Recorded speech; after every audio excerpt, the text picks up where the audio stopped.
Fiery Phil Breen, car number 75. David Byrne will start in car number 5. Troy Kent, unfortunately, didn't move that far forward, unfortunately, in race number 1. So we'll see whether he can improve in this one over 10 laps. And then we've got Bradley Butler in car number 76 and Mark Alfonsi. I'm not sure whether Mark's out there or not. He came to a standstill just after the start-finish line in race number 1. Into the Nationals in, I think, I don't know. A couple of weeks away. A couple of weeks, don't know where it is. Oh, actually, you did tell me it's in Morgan Park, I think, in Queensland. Yeah. So they're probably fettling it just for that. I'd say so. So this would be a spare car, I'd say, or another car they managed to get from somewhere. But nonetheless, the green flag waved at the back of the field. Red lights on. We're about to see a start. And away we go. And it's a very even start this time from Peter Marsh and Stu Kenny. I don't think Marsh is going to be able to do it. Just about has. Gee, that was a flyer, wasn't it? Marsh leads into turn 1. Definitely more drive on drivers left on the start line.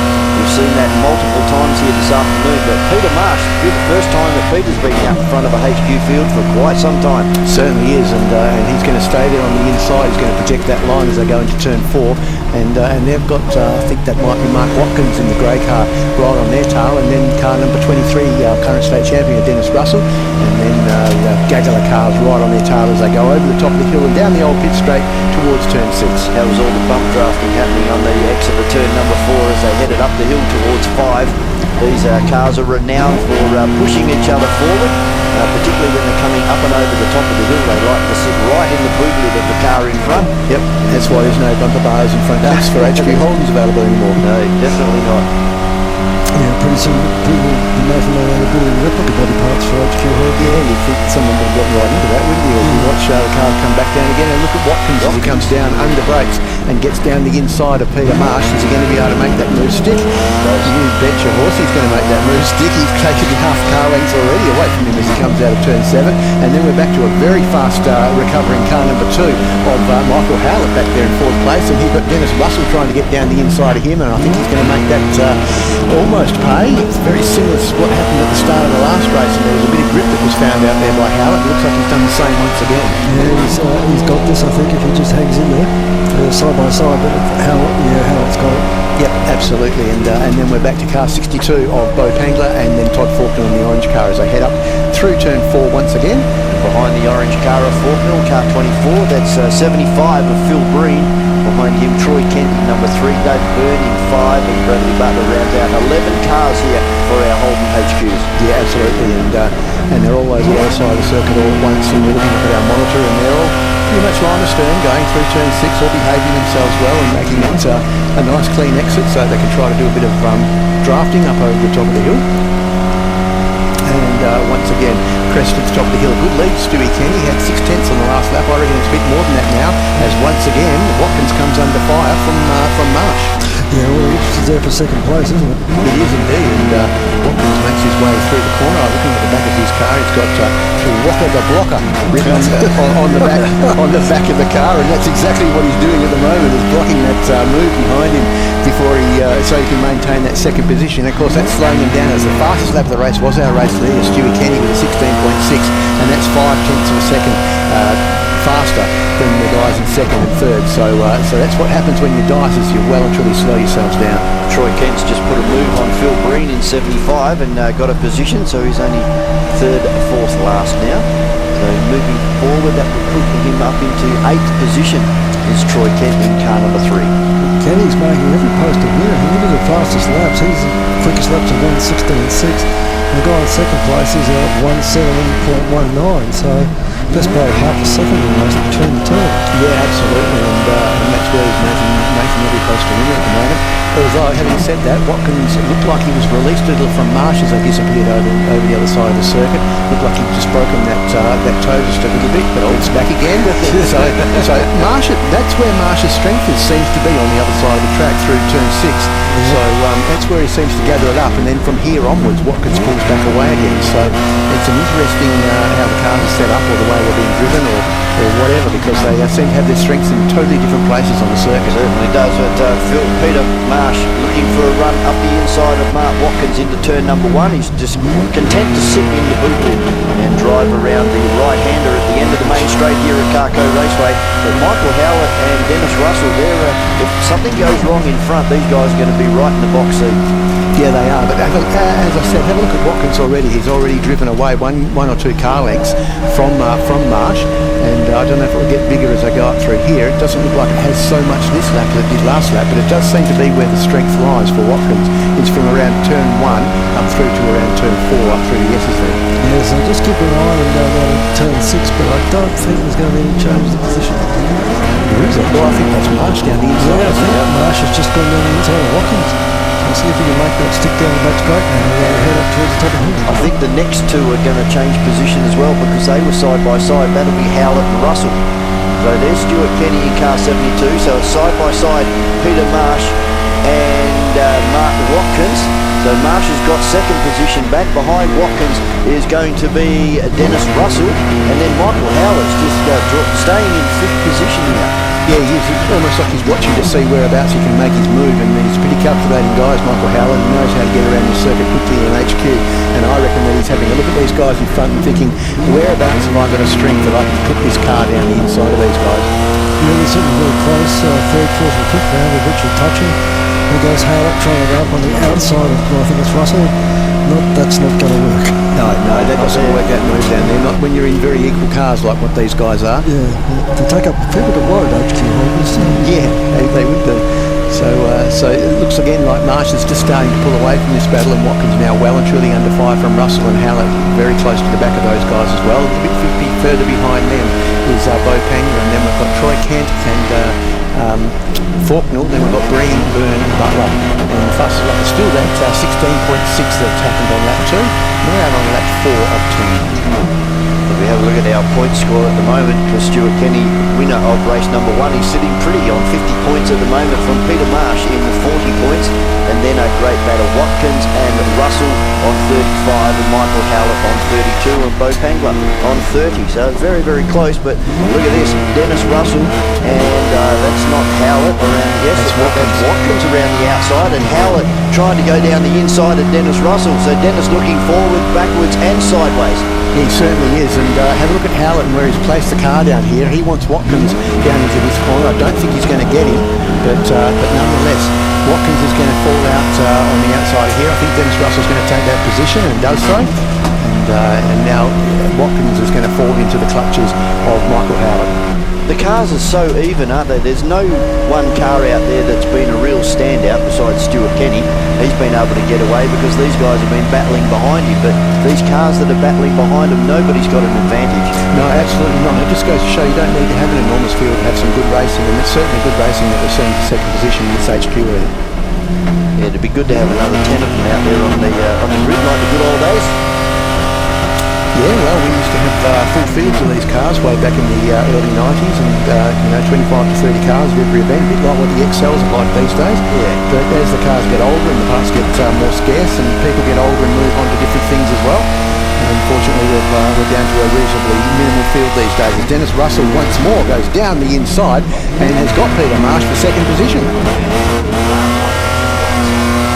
Mark Watkins has now gone side by side with Peter Marsh, and it looks like he's going to take Howlett with him. So Marsh is going to get hung out to dry here big time. He's going to lose 2 positions. Yeah, he is, although from the last time that this was tried by Howlett, he didn't pull it off. Is he able to this time? Yes, he is. Absolutely. Well, true. I wonder if Marsh has got a problem. It could be one of those situations where it starts fast with the tyres and it goes off as the race continues. Yeah, it doesn't seem he's dropped back about 6 car lengths since they got past him.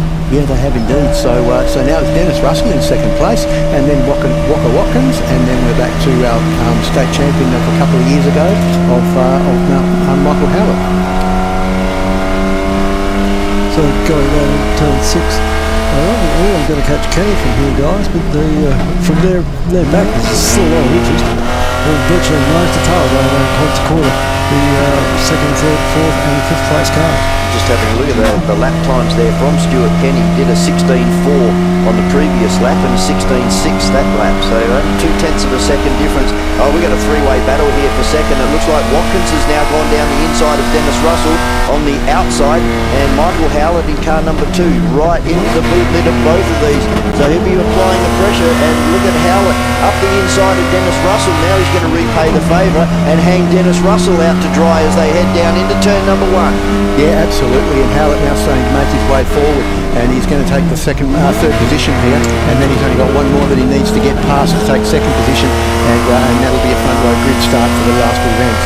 Yeah, I thought Howlett was looking very optimistic there. It looked like he was going to try and put 2 wheels in the grass coming onto the pit straight. That wouldn't have been a good idea, and indeed he didn't do it. No, it certainly wouldn't have. We've had Dennis Russell up into second position. He currently finds himself in 4th. We've had Peter Marsh, who's in 5th. He's also been as far up as second as well. So it just shows you how the positions are changing in this 10-lap race. Well, they're probably wondering, what did we do wrong? Yep, so 16.5 that time by Kenny G. He's consistent, isn't he? He's in a 10th of his lap times every single lap. So a lot quicker than anybody else. He was a full second quicker than Mark Watkins, although to be fair to Mark, he was battling for a position. That's the thing. Kenny's out in front. He's able to take his own line, break where he wants to. Use the maximum width of the road. The other guys are all trying to stop somebody from trying to pass them. Well, there's only one thing he has to think about too, and that's getting his car around the circuit. The others are all thinking about who's going to run into him or try to get past him in the next lap. So Peter Marsh up the inside of Dennis Russell in car number 23, but in second position it is now Mark Watkins over Michael Howlett, and then this battle again between Peter Marsh on the inside in the orange car and Dennis Russell looking for a big outside run. This can be done. There's a lot of grip out there. If he just keeps into it and keeps the car nice and settled, he'll be able to pull up alongside Peter Marsh and get the entry into turn number 4. And I just don't think he's got enough. Yes, he has. He's very late on the brakes. Probably a bit of leaning on the door panels there as well. But a great move from Dennis Russell. That was extremely well judged. Extremely well. He left to the last moment just to brush those brakes going into turn 4. Great battle between Faulkner and Phil Green at the back of the field too, as they head up towards turn 5 as well. They've been swapping positions backwards and forwards for the last couple of laps as well. So this goes to show you can have as much fun in your racing when you're in 8th and 9th place as you can when you're in the league, that's for sure. Have a look at Stuart Kenny's lap times. They have dropped right off at 0.6 of a second slower that time. So maybe he's had a look in the mirror and said, oh, well, I'm sitting pretty here. We've only got one more lap to go. That leads on for second position again. Michael Howlett this time and Mark Watkins. Yeah, absolutely. Howlett on the outside, on the inside. He's going to take that position once again, and he's going to achieve everything that I said that he would, and that's that second place for the front row start. And that'll be an outside front row start, which, as we've seen, has been a pretty good advantage. Tell you what, he's got some horsepower in that car as Watkins, as they almost come together going into turn 1 there. That was really close. Watkins was just crowding him just as much as possible, but had to give best in the end to Michael Howlett. Yeah, and once again we've also seen Marsh get back in front of car 23 of Russell as well. Yeah, big seesawing battles everywhere on the field here. So on their last lap now. Yep, Breen about to take Todd Faulkner up through turn 3 and into turn 4. So he's taken that position back again. Wouldn't be surprised to see Faulkner be able to get him back again as they go side by side up through turn 4. I think Phil's probably got the position here. They're very even as far as speed up and over the top of the hill. Phil Green takes the lead over that car, the orange car of Todd Faulkner, yep. 24. But it's all Stuart Kenny out in front, and he's really dropped off the pace at 18.8 last time. So just nursing the car home, and you can see that we're missing Howlett. Yeah, Howlett's gone right at the back there. So he's made a bit of an error down there in turn number 6, and that's allowed Peter Marsh for 3rd, Dennis Russell for 4th, and Howlett back into 5th. Yeah. Kicking himself. In fact, I don't think that is Howlett there back in 5th position. I think that might be 62 of Pangler, Bo Pangler, but the checker flag is out. So we've lost Howlett completely. We've lost Howlett. Here he is now. Here is last place, yeah. Yep. He's had a big lose. Look at this battle here between these two guys. It's going to be Faulkner, who just beats Breen across the line. So our race winner was Stuart Kenny from Watkins, then back to Marsh and Russell, Pangler and Kent, Faulkner, Breen, and then Byrne, and Howlett right the way back to the back of the field at 10. In qualifying this morning and again in race number 1. So they backed the timing back down a bit, and looking for a big way to finish out 2023 is Troy Kent in car number 3. Then we have car number 5 of Byrne, Bradley Butler in car number 76, Michael Howlett second last in car number 2, and I don't think we're going to see Mark Alfonsi, but a small field, Rob, but quality racing. Yeah, it's been some of the best racing we've seen throughout the day today, actually, as the HQs, and they've put it on a really, really good show. So let's keep our fingers crossed that we get another 8 laps of entertainment from these guys for their final run for the weekend. And don't forget the red light down there on the grid. And this is the Holden HQs. There's the red light, revs rise, and away we go. And it looks like another very even start from Marsh on the outside, Kenny on the inside. And again, once Kenny hits second gear, he just drives away from Peter Marsh. Mark Watkins now will have to settle for third, and it's side by side back in the pack. Have a look at the lead that Kenny's got already over Marsh. I mean, he's already pulled it out to 5 cars. That car took off. As soon as it hit second gear, it just put the power to the ground and drove away. Marsh coming under some scrutiny now from 13 of Mark Watkins, who's got Dennis Russell on the outside, and then Bo Pangler and Todd Faulkner. Yeah, and the good news is that we've got our former state champion Michael Howlett back out there in car 2, who didn't finish that last event as well. So he'll be coming from the rear. He's back there in second last position, but whatever the problem was with that in the last race, obviously he'll be able to cure that in the time in between the events. So that's good to see, and we'll be seeing Michael Howlett no doubt making his way through the field during the 8 laps of this event. As the cars are all negotiating turn 6 at the moment, doing a great job down there, all about to crest the top of the hill, and it's going to be Stewie Kenny in car number 72, who's got a significant lead from Marsh. He's starting to come under fire from Mark Watkins. Dennis Russell, look at him down this side of Watkins. He's got a good run out of turn number 6 and keeps Mark Watkins to the outside. So we'll wait and see whether Watkins can run around the outside. Oh, Dennis Russell, I think there might have been a bit of a touch there on the panels, but he goes back to driver's right and maintains that defensive line into turn number 1. That's going to hang Mark Watkins out to dry, and this is going to allow for Bo Pangler to maybe have a shot at him as well. And Todd Faulkner also there down the inside as well, back there a little bit further of Bo Pangler, and they come out side by side from turn 1, and it's going to be Pangler on the inside who's got the better advantage, as we saw in the XLs. It's always a bad idea to be on the outside going into turn 4. It's such a wide line through there, such a long way through there. You get on the outside, you just lose out with every inch of the track. But it's then back to Phil Green, who's having another great run in car number 75. Then Troy Kent, Michael Howlett still trying to make his way through that pack. Not progressing as fast as I thought. No, it certainly isn't. I don't think that car's quite as good as this number 7 car that he normally runs. But then we're back to Byrne and Butler, and that's the field as it stands at the moment. Yeah, a 122.3 for the standing start from Stuart Kenny. So this time we'll get a representative time. I think he was down to the 16.5s in that last race. So we'll see whether he can match that again. So the distance between Kenny and Marsh remains about the same. It was 1.04 seconds last time across the stripe here at Carco Raceway as the cars exit turn number 7. Who's going to run wide? Peter Marsh runs wide, and he looks like the only driver to run wide on the exit of turn number 7 this time. Yeah, absolutely. And so fastest man on the track, not surprisingly, is Stewie Kenny with a 1:16.74. He's around about 8 tenths per second, 6-8 tenths per second faster than Peter Marsh on that last lap. He's got a 1.7 second lead as he finished lap number 2. Then we have Dennis Russell, yeah, who's also doing pretty quick lap times as well. He's only 0.02 of a second slower on that last lap than what our race leader was. Then we got Mark Watkins in car 13 back in 4th from Pangler, Faulkner, Breen, Howlett, Kent, Byrne and Butler. Yeah, there looks like a bit of side-by-side action with Phil Breen there in car number 75. I think that would have been Troy Kent or David Byrne in car number 10 as they went into turn number 4. Then it all goes quiet as the cars negotiate turn number 6 down there at Comms Corner. Already Stuart Kenny climbing the hill. He should be in sight very, very shortly. And up and over the top of the hill, he's increased that lead last time through to 1.7 seconds and 2.3 seconds over Dennis Russell, who's having a crack at Peter Marsh this time in car number 68. Marsh to the outside, Russell to the inside. Is he going to be able to outbrake Peter Marsh? Yes, he does. But look for the over and under back from Peter Marsh. I don't think he's got the momentum, and he hasn't. No, he hasn't. And that inside move was well and truly protected then by Russell as well, who pulled straight to the inside.